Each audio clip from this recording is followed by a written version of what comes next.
오늘 우리에게 주신 하나님의 말씀은 사도행전 19장 8절에서 10절 말씀입니다. 사도행전 19장 8절에서 10절 말씀 우리 함께 합독했으면 좋겠습니다.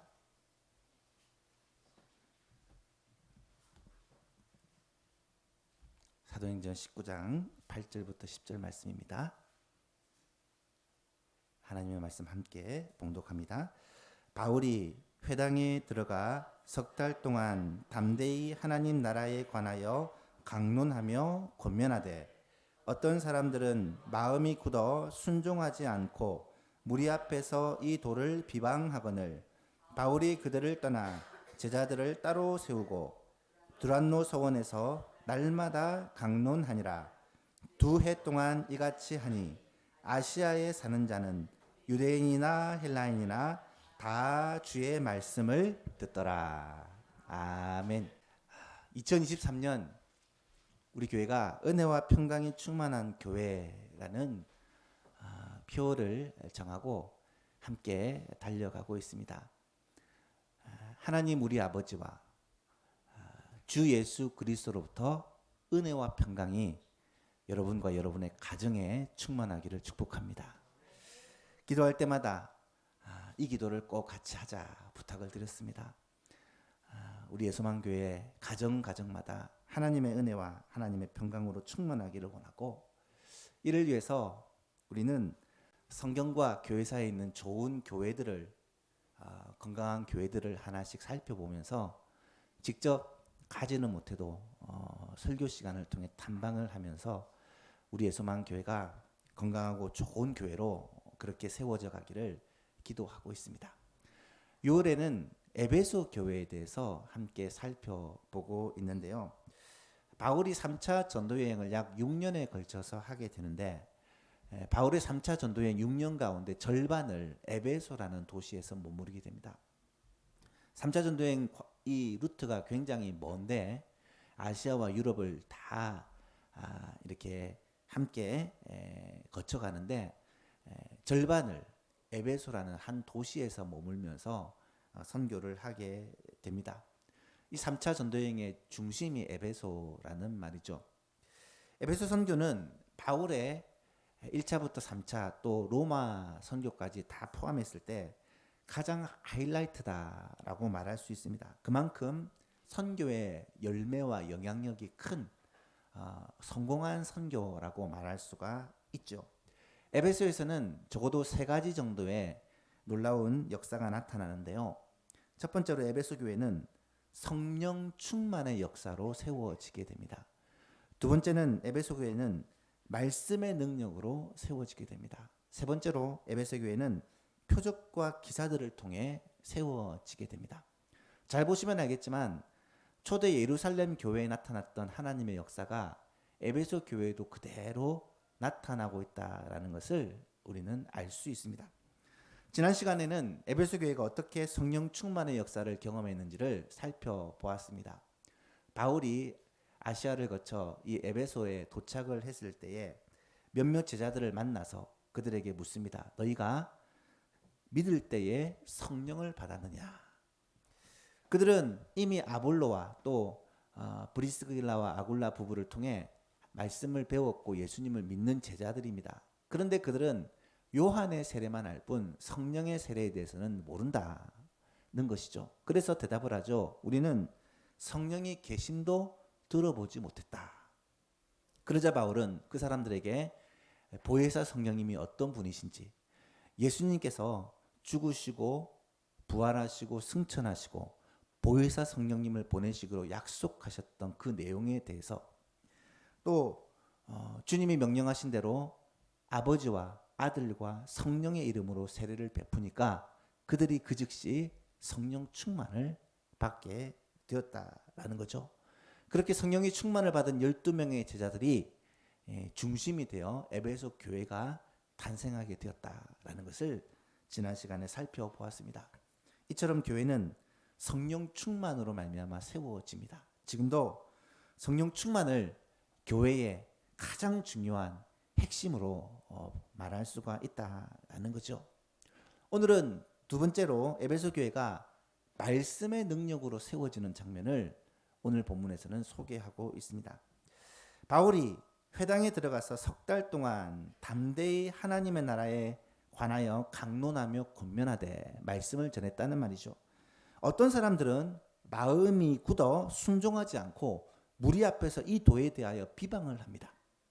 바울이 그들을 떠나서 유대인의 회당을 떠나서 제자들을 따로 세우고 두란노 소원에서 날마다 강론을 합니다. 2해 동안 12,000년을 그렇게 하니까 아시아에 사는 유대인이나 헬라인이나 다 주의 말씀을 들었다. 굉장히 짧게 기록이 되어 있지만 이 안에는 하나님의 말씀의 역사가 고스란히 나타나 있습니다. 바울은 지금까지 해왔던 선교의 전략을 조금 바꿉니다. 바울이 1차, 2차 전도행을 통해 어떤 전략을 세웠습니까? 항상 그 도시에 있는 유대인의 회당에 먼저 들어가서 그들에게 복음을 전하고 또 유대인들에게 관심이 있고 또 개종했던 이방인들에게도 복음을 전하고 그렇게 믿는 사람들을 중심으로 가정의 교회를 세우고 그렇게 교회가 세워지고 나면 제자들에게 그 교회를 부탁하고 또 다른 도시로 떠나고 이런 식으로 곳곳에서 선교를 해왔습니다. 고린도에서 1년 6개월 약 2년을 머물렀다는 기록 외에는 한 곳에서 1년 이상을 머물렀다는 경우가 거의 없을 정도로 그렇게 여러 지역을 광범위하게 전도하기 위해 짧게 선교를 했다라는 것을 알 수 있습니다. 하지만 오늘 본문을 보니까 에베소에서 처음에 3개월 동안 유대인의 회당에서 복음을 전하였고 또 두란노 소원에서는 만 2년을 2해를 날마다 말씀을 강론했고 또 이렇게 저렇게 포함된 시간까지 치면 3년을 그것도 약 만 3년 꽉 찬 3년을 에베소에서 사역을 했다라는 사실을 알 수 있습니다. 바울이 후에 밀레도에서 에베소 교회 장로들을 만나 그들과 작별하는 가운데 이런 말을 하죠. 그러므로 여러분이 일깨어 내가 3년이나 밤낮 쉬지 않고 눈물로 각 사람을 훈계했던 것을 기억하라. 3년이나 이 말은 이 에베소에서의 사역이 3년이 되었다. 이 말은 모든 선교 사역지보다 가장 오래 그리고 가장 심혈을 기울여 가장 최선을 다해 열정적으로 물론 최선을 다하지 않은 곳이 없었지만 특별히 이 에베소 사역은 바울이 심혈을 기울여 했던 사역이라는 것을 알 수가 있습니다. 오늘 본문으로 다시 돌아와 보면 이 에베소에서 바울이 무엇에 힘을 기울였느냐.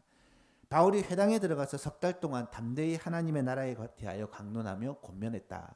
처음에는 바울이 회당에서 유대인들을 대상으로 복음을 전했던 것 같아요. 당시 회당에는 유대인들이 중심이었지만 또 관심이 있는 이방인들도 있었기 때문에 그들에게 복음을 전했던 것입니다. 이것은 지금까지 해왔던 바울의 선교 방법과 동일하죠. 그런데 어떤 일이 벌어집니까? 어떤 사람들은 마음이 굳어 순종하지 않고 무리 앞에서 이 도에 대하여 비방을 했다. 여러분 1차, 2차 전도여행 때 바울이 가는 곳마다 바울을 비방하고 바울을 대적한 사람들이 누구였습니까? 같은 민족 유대인들이었어요. 유대인들은 유대교를 믿는 사람들로 이 복음, 예수 그리스도의 복음을 거부를 했습니다. 그래서 바울이 가는 곳마다 항상 유대인들이 바울을 비방하고 바울을 대적하였죠. 데살로니카에서나 고린도에서는 얼마 동안 복음을 전해보지도 못하고 쫓겨나고 그렇게 말았다라는 것을 압니다.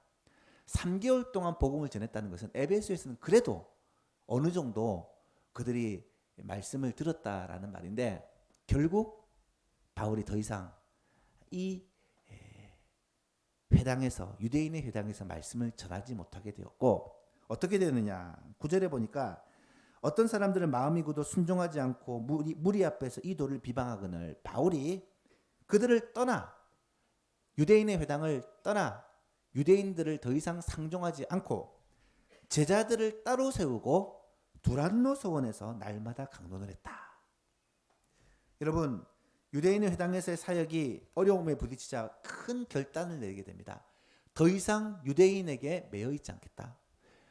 내 민족 같은 민족 유대인에게 복음을 전하는 것이 바울의 간절한 소원이었지만 복음을 받아들이지 않는 그들 대신에 복음을 받아들이는 이방인을 대상으로 선교하겠다라는 그런 결심을 하고 아예 장소를 회당이 아니라 두란노 소원이라는 곳에서 제자들을 따로 세우고 그곳에서 하나님의 말씀을 강론했다라는 것입니다.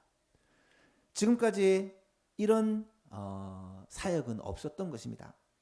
큰 도시 에베소에서 불신자들을 대상으로 복음을 전하는 사역도 했지만 복음을 듣고 제자가 된 그런 성도들을 대상으로 두란노 소원이라는 곳에서 집중적으로 하나님의 말씀을 가르치려는 사역을 바울이 시작을 했다라는 거예요.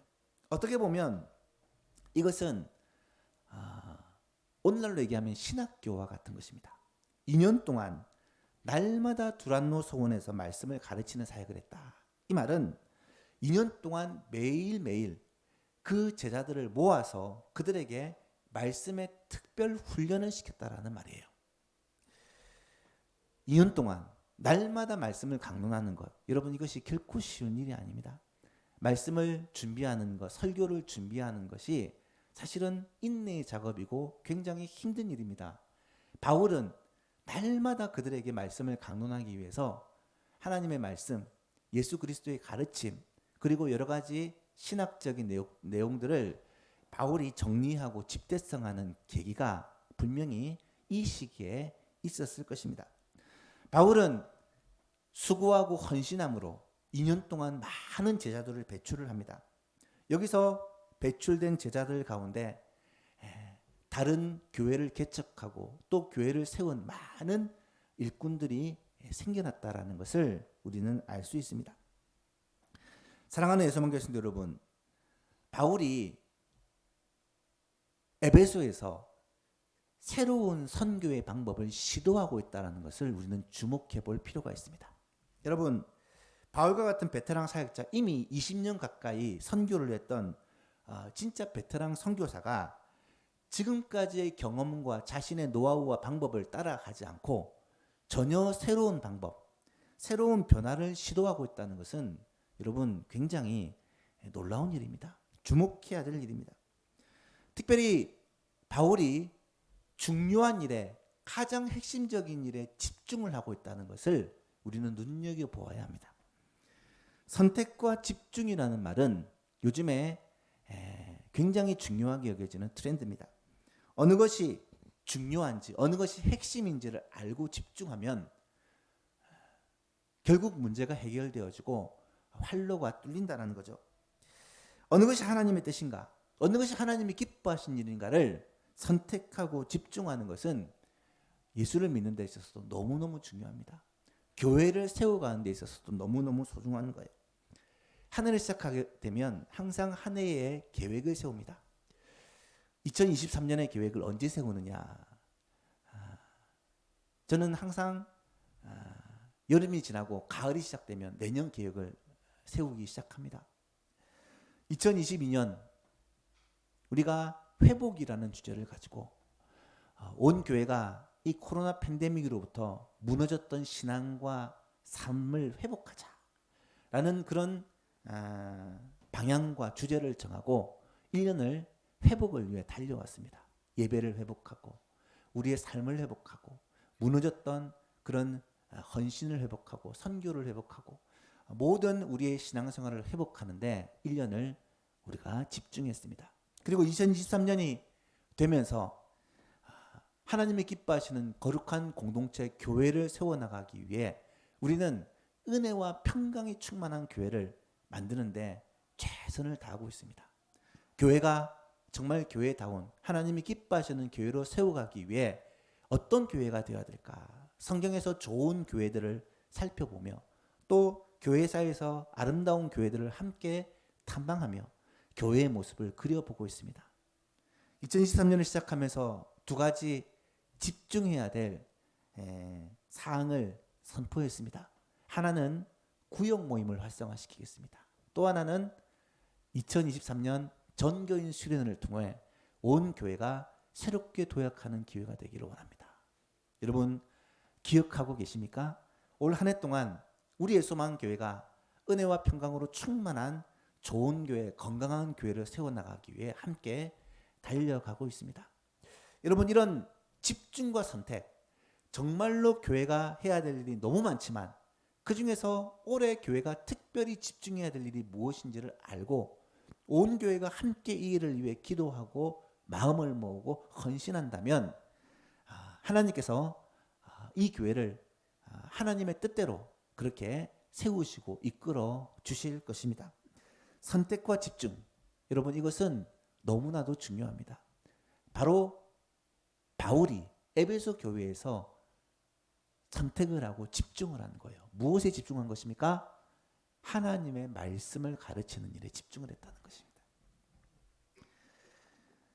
선택과 집중을 위해서는 또 한 가지 따를 수밖에 없는 결과가 포기입니다. 정말로 중요한 일에 집중하면 다른 것을 포기해야 돼요. 바울은 지금까지 고집해왔던 유대인 회당을 중심으로 유대인과 이방인들을 함께 전도하는 일을 이제는 에베소에서는 내려놓습니다. 유대인 회당은 포기를 한다. 이제는 따로 장소도 정하고 따로 제자들을 세우고 그들에게 집중하겠다. 그리고 바울이 지금까지 선교의 원칙으로 세웠던 자비량, 텐트 메이킹, 자신의 일을 하면서 선교를 감당하는 것도 포기를 합니다. 왜요? 에베소 교회에서 매일 말씀을 가르치기 위해서는 자신의 일을 병행할 수 없었기 때문에 그것도 포기를 한 것 같아요. 오로지 하나님의 말씀을 제자들에게 가르쳐 그들을 하나님의 사람으로 세우겠다는 이 전략에 매진을 하게 된 것입니다. 두란노 소원에서 사역하는 이 일에 모든 에너지를 집중합니다. 9절 하반절에 보니까 바울이 그들을 떠나 회당을 떠나 유대인들을 포기하고 제자들을 따로 세우고 제자들을 따로 세웠다는 말은 따르는 제자들, 이 말은 예수 그리스도의 제자들을 말합니다. 그들은 대부분이 이방인이겠죠. 뿐만 아니라 그들은 헌신한 제자들입니다. 말이 무슨 말입니까? 예수님이 12제자들을 세우셨듯이 제자들을 따로 세웠다는 말은 함께할 학생들을 모집을 한 거예요. 지금으로 얘기하면 신학생들을 모집을 한 것입니다. 그리고 두란노 소원이라고 말하면 오늘날로 설명하면 신학교라고 이해하면 제일 쉬워요. 헌신된 학생들을 모집을 해서 그들을 신학교에서 집중적으로 2년 동안을 양육을 한 것입니다. 두란노 소원에서 말씀을 배운 사람들은 아마도 정식으로 학교에 입학을 하고 얼마 동안 제대로 훈련을 받은 후에 각 지역에 복음을 전하는 전도자로 파송이 되었을 것입니다. 그렇게 해서 세워진 사람이 골로새 교회를 세운 에바브라라든지 소아시아 7교회, 에베소 교회를 제외한 서머나, 버가모, 두아디라, 사데, 빌라델비아, 라오디게아 교회도 아마 이때 다 세워진 교회였을 것이다 라고 보는 것이 자연스럽습니다. 바울은 많은 사역자들, 아마 얼마나 됐는지는 모르겠어요. 많은 사역자들을 말씀으로 양육을 하는데 하나님의 말씀, 당시 성경은 구약 성경일 것이고 또 예수님의 가르침을 담은 신약 성경이 이제 기록되기 시작한 때입니다.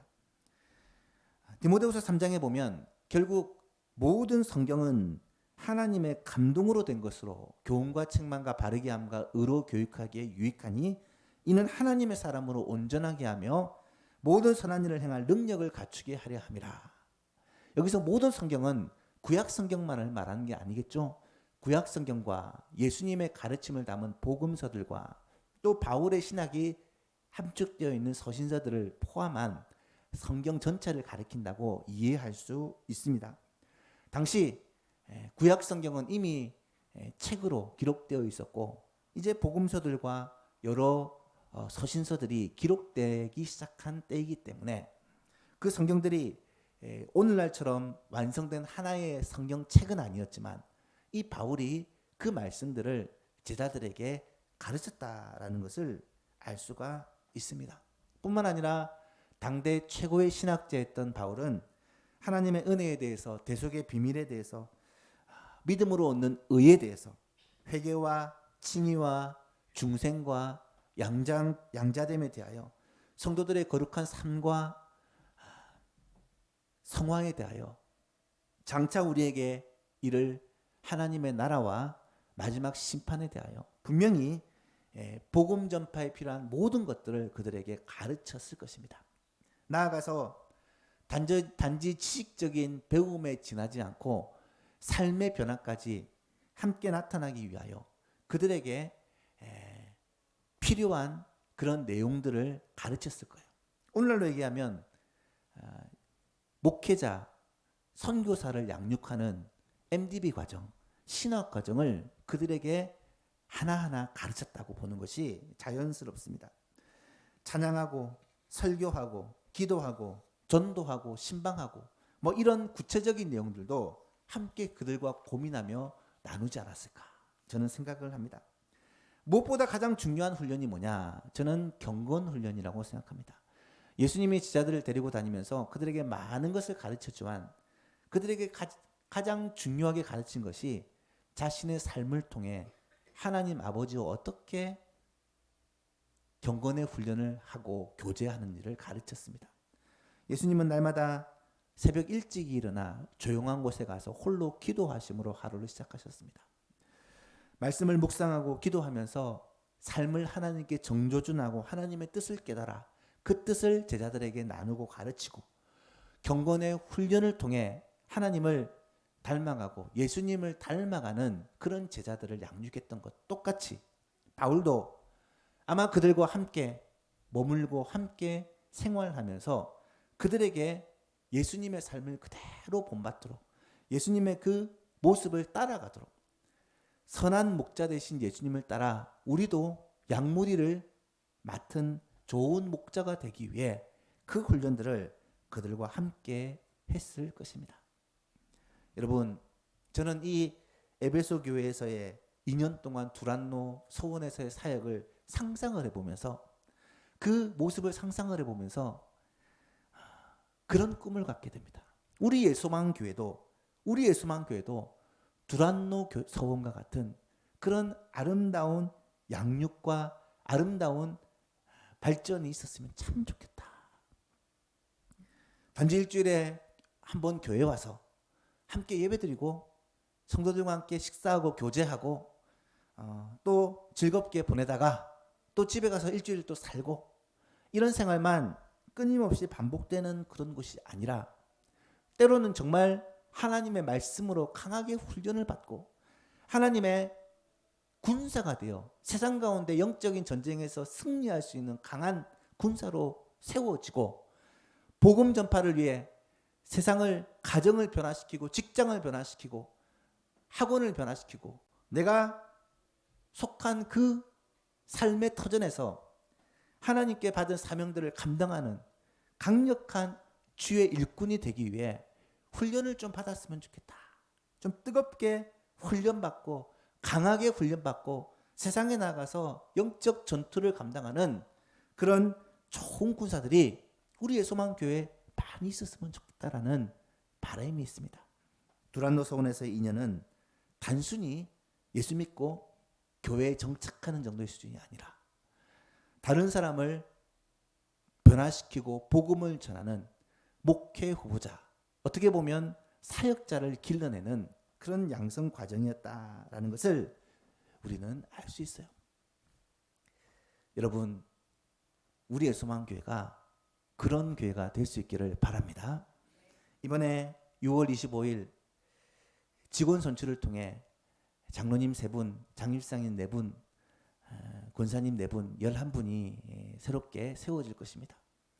그렇게 세워지고 나면 그분들이 임직을 받기까지 그냥 가만히 있어서 임직을 받는 게 아니라 교회 법에 의해 6개월 동안 6개월 이상 훈련을 받아야 돼요. 매주 그렇게 모여서 훈련을 받는 이 과정을 통해 저는 정말 이런 두란노 서원에서의 교육들이 그 일꾼들에게 잘 이루어져서 그들이 임직을 받고 장로님이 되고 그들이 임직을 받고 안수입사님이 되고 그들이 임직을 받고 권사님이 될 때는 정말 우리의 심령에 영혼에 대한 구령에 대한 불타는 열정으로 회복되고 성령으로 충만하여 하나님의 맡은 일을 사명을 정말 충실하게 감당하는 좋은 일꾼으로 세워지기를 간절히 소망합니다. 그런 성숙과 변화의 일들이 예수만 교회에서 일어나야 한다는 거예요. 그랬더니 어떤 결과가 나타나냐. 10절 보십시오. 2해 동안 이같이 하니 만 2년을 이렇게 했더니 아시아에 사는 유대인이나 헬라인이나 다 주의 말씀을 듣더라. 여러분 이 말씀이 무슨 말인 줄 아십니까? 아시아라고 하면 지금 아시아를 말하는 게 아니에요. 당시 소아시아 에베소 지역에 있는 그 근처에 있는 도시들입니다. 소아시아 7교회가 속한 그 지역이 아시아라고 표현하는 거예요. 이 아시아에 사는 유대인이나 헬라인이나 모두 다 아시아에 사는 모든 사람들이 다 주의 말씀을 들었다. 이 말은 사람을 세우고 2년 동안 하나님의 말씀을 그렇게 열정적으로 가르친 이 두란노 소원 사역의 결과가 어땠느냐? 그들이 말씀으로 충만해지고 그들이 하나님의 사명으로 충만해지고 나니까 그들을 통해 아시아에 있는 이 에베소 주위에 있는 모든 도시가 다 말씀으로 발칵 뒤집어졌다는 거예요. 그들이 가는 곳마다 교회를 세우고 그들이 가는 곳마다 복음을 전하고 그들이 가는 곳마다 하나님의 말씀을 전하니까 에베소와 그 지역에 있는 도시들이 다 발칵 뒤집어졌다. 강력한 영향력을 끼치는 교회가 되었다라는 말씀입니다. 두란노 소원에 하나님의 말씀에 이 놀라운 소문이 퍼지고 또 각 지역에서 사람들이 몰려오고 그들이 또 훈련을 받고 또 각 지역에 파송되고 이것이 반복되면서 아시아에 있는 모든 교회들 에베소, 서머나, 버가모, 두아디라, 사데, 빌라델비아, 라오디게아, 골로새 다 이 근처에 있는 교회들인데 그 교회들이 그때 세워지고 그 교회들이 열심히 복음을 전해서 아시아에 있는 사람은 유대인이나 헬라인이나 할 것 없이 다 주의 말씀을 들었다라는 사실이죠. 사랑하는 예수만 교회 성도 여러분, 우리 예수만 교회를 통해서 이런 놀라운 역사들이 일어날 수 있기를 간절히 소원합니다. 우리 예수만 교회가 두란노 소원과 같은 복음의 이 전진 기지가 되어서 예수만 교회를 통해 이 영창동, 이 강서구 각 지역에 있는 모든 사람들이 복음을 듣고 예수님을 듣고 영접하고 만나게 되는 그런 놀라운 영향력이 꼭 일어날 수 있기를 주님의 이름으로 축복합니다. 이것이 영적인 영향력이라는 거예요. 뿐만 아니라 또한 어떤 일이 벌어집니까? 11절 12절에 보니까 하나님이 바울의 손으로 놀라운 능력을 행하게 하시니 심지어 사람들이 바울의 몸에서 손수건이나 앞치마를 가지다가 병든 사람에게 얹으니까 그 병이 떠나고 악기도 나가더라. 초대 예루살렘 교회에 있었던 그 표적과 기사들, 그거보다 오히려 더 놀라운 역사들이 에베소에서 일어나고 있더라는 거예요. 이 부분에 대해서는 다음 주에 좀 더 상세하게 살펴보려고 합니다. 말씀을 맺습니다. 여러분, 에베소에 있던 제자들에게 성령 충만이 임했고 12명쯤 되는 그 제자들로 말미암아 에베소 교회가 시작이 되었습니다. 처음에 3개월 동안에는 유대인의 회당에서, 그 후에 2년 동안 두란노 소원이라는 곳에서 매일 말씀을 강론하는 이 말씀의 역사가 나타났을 때 놀라운 일들이 일어나게 돼요. 이 두란노 소원에서 말씀을 배운 제자들이 각처에 에베소에 뿐만 아니라 온 아시아에 교회를 세우고 복음을 전하기 시작하는데 온 아시아에 있는 사람들이 유대인이나 헬라인이나 다 주의 말씀을 듣는 놀라운 역사가 일어났다는 거예요. 이것이 무슨 능력입니까? 말씀의 능력이에요. 두란노 소원에서 날마다 말씀을 강론하고 그 말씀을 듣고 그 말씀을 마음에 새기고 그 말씀대로 살려고 하는 그런 말씀의 능력이 결국 에베소와 그 지역의 그 주변에 있는 많은 도시를 변화시키는 능력이 되었다라는 말씀입니다. 사랑하는 예수만교회 성도 여러분, 우리 예수만교회도 성령 충만과 더불어 말씀의 능력이 나타날 수 있기를 간절히 소망합니다. 말씀을 사모하고 말씀을 배우고 말씀을 더 깊이 알고 매일매일 말씀을 묵상하고 말씀을 따라 살 때 우리 예수만교회 모든 성도들이 가는 곳마다 에베소에서 일어났던 이 놀라운 영적인 영향력들이 나타나고, 특별히 교회에서 세워지는 일꾼들이 말씀으로 충만하여 교회를 든든히 세우고 복음을 힘있게 전파하는 그런 좋은 교회, 아름다운 교회를 세워나갈 수 있기를 우리 주 예수 그리스도의 이름으로 축복합니다.